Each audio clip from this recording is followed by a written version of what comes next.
Our seventh inductee, Colonel Robert K. Morgan.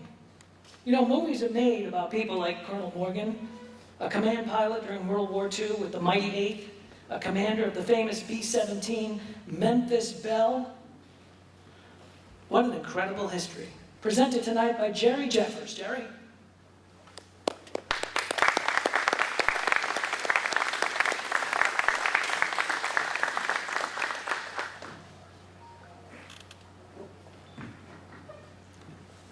Thank you, sir. Good evening, ladies and gentlemen. I want to talk to you tonight a little bit about Bob Morgan. For the sake of accuracy, I'm going to read a good bit about his military career and then tell you a couple of stories about Bob that probably you won't find anywhere. Bob Knight was a colonel and command pilot in the United States Air Force. He was from Asheville, North Carolina. During World War II, while a captain in the United States Army Air Force, Morgan was a bomber pilot with the 8th Air Force in the European theater and aircraft commander for the famous B-29 Flying Fortress, Memphis, Belle.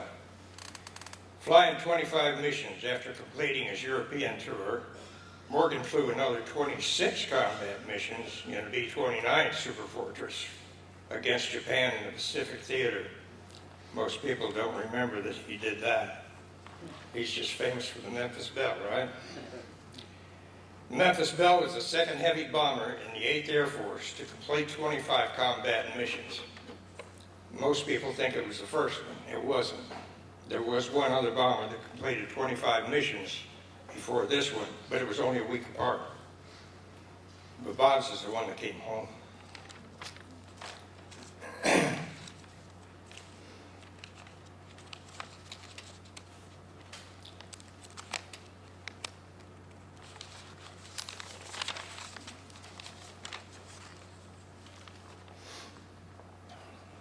All of the missions that Bob Morgan flew were daylight raids.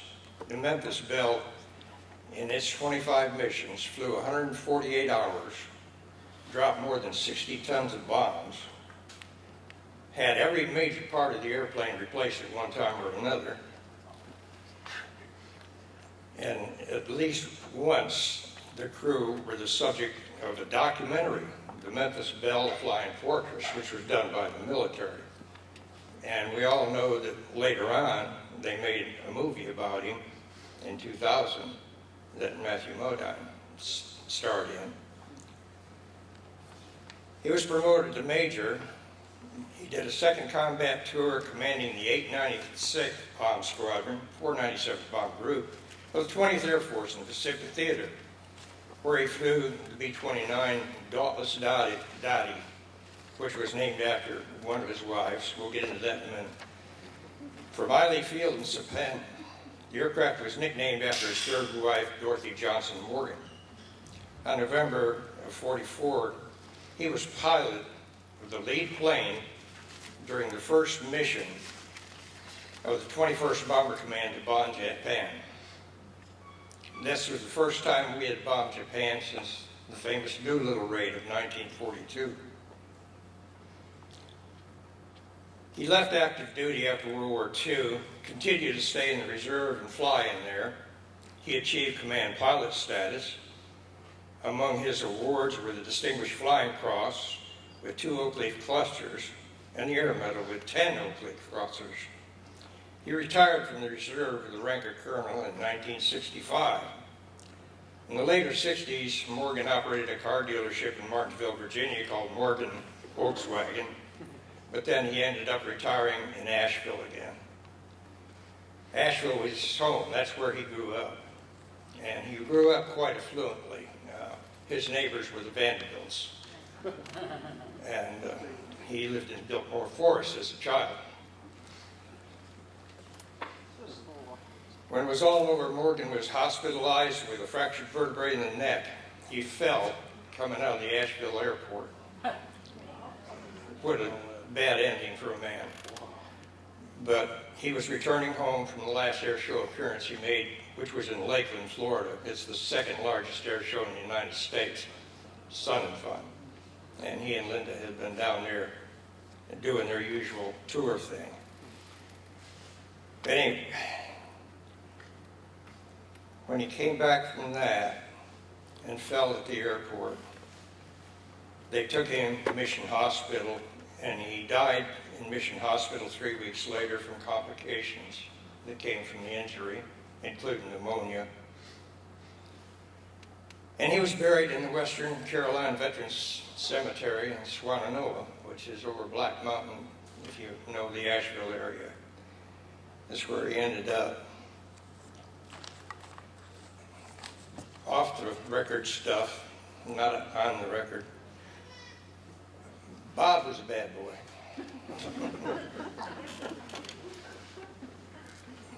You got to realize in 1943 he was flying bombers on missions as a second lieutenant, and pretty much everybody knows the second lieutenant is just starting out in the military.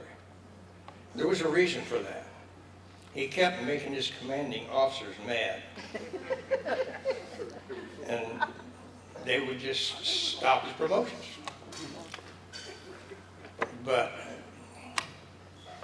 in 43, when he came back from one raid, the lead of the formation was his commander. And he was shot down. And they never heard from him. They never knew what happened to him. But when they cleaned out his desk, they found 2 sets of promotion orders for Bob Morgan.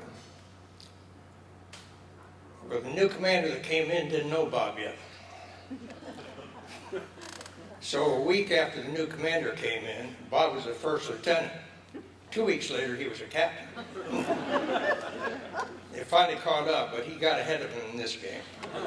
But he was quite bad not to wear the uniform he was supposed to. He never wanted to put the hat on like he was supposed to.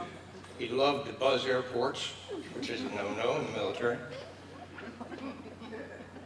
And anyway, that's why he wasn't ahead of where he was. But he finally all caught up, and he made it, and retired as a full colonel, of course.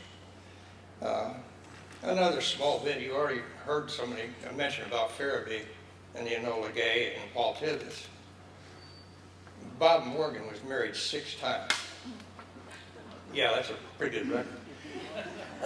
The 6th one, his wife's name was Linda, and when they got married, she was 47 and he was 72. Yeah, what an accomplishment, huh? But anyway, they got married under the nose of the Memphis Belle, the original Memphis Belle. It was still in Memphis, Tennessee. And she was given away in marriage by Paul Tibbets, Brigadier General Paul Tibbets, that dropped the bomb on Hiroshima. Now, they were pretty good friends, obviously. And going a little farther, the Memphis Belle itself, originally, after the war, was sold to the city of Memphis. And they had it in a park for several years. But they didn't take care of it, they didn't keep it up, and eventually it deteriorated very badly. And the military found out about it and went down there and took it apart and took it home, and they did a 13-year restoration on it. And right now it is exactly the way it was in World War II. And it resides in the National Air Museum of the Air Force in Dayton, Ohio. If you've ever been there, that's a fantastic place. And their restoration shop is unbelievable. They do great work. Anyway, those are just small items about Bob that, you know, most people won't talk about. But he was quite a guy. I had the privilege of talking to him on several occasions because he and Linda would travel, and every little air show in North and South Carolina, they were always there talking, you know, selling books. He does have a good autobiography out, if you can find it. It's The Man That Flew the Memphis Belle. So it's with great pride and pleasure tonight to welcome Colonel Robert Morgan into the Asheboro North Carolina Aviation Museum and Hall of Fame.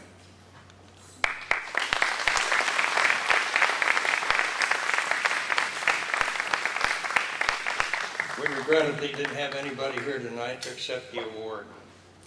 We could not locate any of the Morgan family who could make it to us.